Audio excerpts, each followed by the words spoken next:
নমস্কার, জিজ্ঞাসাতে আপনাদের সকলকে স্বাগত। আজকে এসেছি উষসীর একটি প্রশ্নের উত্তর দিতে। উষসী আমাদের একজন রেগুলার সাবস্ক্রাইবার ফ্রম ঝাড়খণ্ড। তো ফার্স্ট অফ অল উষসীকে অত্যন্ত ধন্যবাদ যে উষসী তুমি আমাদের কাছে একটা অত্যন্ত গুরুত্বপূর্ণ প্রশ্ন রেখেছো এবং জিজ্ঞাসাকে যোগ্য ভেবেছো যে তোমার এই প্রশ্নের উত্তর তুমি জিজ্ঞাসার কাছ থেকে চেয়েছো। সবার আগে উষসীর এই প্রশ্নটা একটু ছোট্ট করে বলে দিই। ও প্রশ্ন করেছে, যখন আমরা কাউকে ভালোবাসি তখন আমরা চাই যে যেন ওই মানুষটাকে খুশি রাখি বা ওর খুশির জন্য ওই সব কাজ করি যেটা আগে কখনো করিনি। পরে যখন সেই মানুষটাই বলে যে তুমি তো বদলে গেছো, তাই আমি আর তোমার সঙ্গে থাকবো না, তখন নিজেকে আর নিজেই চিনতে পারি না, নিজেকে যেন কোথাও হারিয়ে ফেলি আমরা। তো আমার প্রশ্ন হলো যে নিজেকে আগে রাখাটা কি ভুল? অন্য কারুর আগে নিজের জন্য ভাবাটা কি ঠিক না ভুল? তো অত্যন্ত গুরুত্বপূর্ণ একটি প্রশ্ন এবং এই প্রশ্নটা মনে হয় টিনেজ বা যে কোনো বয়সে অত্যন্ত একটি ইম্পর্টেন্ট প্রশ্ন। শুধু টিনেজ কেন, আমাদের বয়সে আসলেও এই ধরনের প্রশ্নের মধ্যেই আমরা ঘুরপাক খেতে থাকি।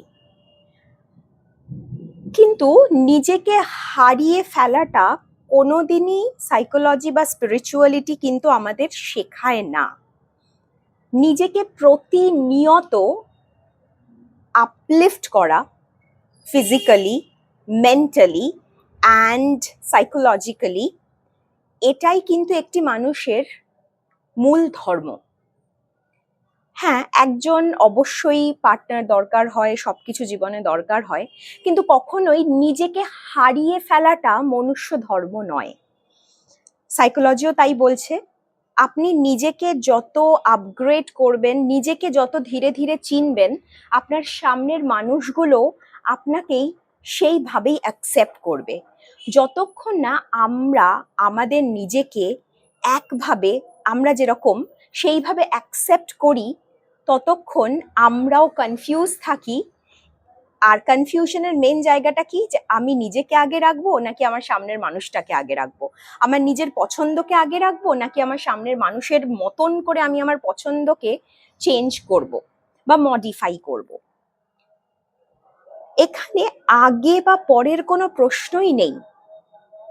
ব্যাপারটা হলো আপনি যেখানে আছেন, আপনি যেমন আছেন সেরকমই থাকবেন এবং প্রতিনিয়ত নিজেকে আরেকটু ভালো, আরেকটু ভালো, আরেকটু বেটার করার চেষ্টাই কিন্তু আমাদের মেন কাজ।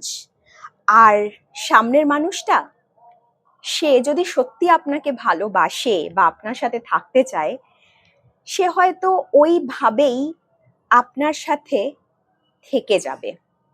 তাই অন্য কারোর জন্য আপনাকে আলাদা করে নিজেকে বদলাতে হবে না। আর যেই মিনিমাম বদলটা আসার, সেটা ন্যাচারালি আসবে। সেই বদলটাতে আপনার কাছে কিন্তু কখনো কোনো জিজ্ঞাসা চিহ্ন থাকবে না যে আমি কেন নিজেকে এইটার জন্য বদলালাম। যেই বদলে জিজ্ঞাসা চিহ্ন থাকে যে আমি কি ঠিক করলাম, সেই বদলটা দরকার নেই। কিন্তু যেই বদলে কোনো জিজ্ঞাসা চিহ্ন থাকে না, যেই বদলটার পরে মনে শান্তি আসে, মনে আনন্দ আসে, মনে হয় নিজের আর একটা লেভেল এগোলো অথবা নিজেকে নতুন করে আবিষ্কার করলাম, সেই বদলটা কিন্তু মনুষ্য জীবনের খুব ইম্পর্ট্যান্ট একটা জিনিস। কিন্তু যেই বদলে কোয়েশ্চেন মার্ক আছে, সেই বদল কখনোই সঠিক নয়। তাই সবার আগে আগে নিজেকে চিনতে হবে, নিজেকে জানতে হবে, তখন আর অন্য মানুষটার জন্য নিজেকে বদলানোর দরকারই পড়বে না। যেই বদলটা একসাথে থাকতে থাকতে আসবে, সেই বদলটা আনন্দের হবে, শান্তির হবে, সেই বদলটা কোনোদিন বার্ডেন হবে না। আর সেই মানুষটাও কোনোদিন হয়তো আপনাকে ছেড়ে যাবে না, যদি সে সত্যি আপনার সাথে থাকতে চায়। ভেবে দেখুন, জিজ্ঞাসা করতে থাকুন। আর আবার আপনাকে অসংখ্য ধন্যবাদ যে আপনি ঝাড়খণ্ড থেকে আমাদের কাছে প্রশ্ন রেখেছেন। Thank you. নমস্কার।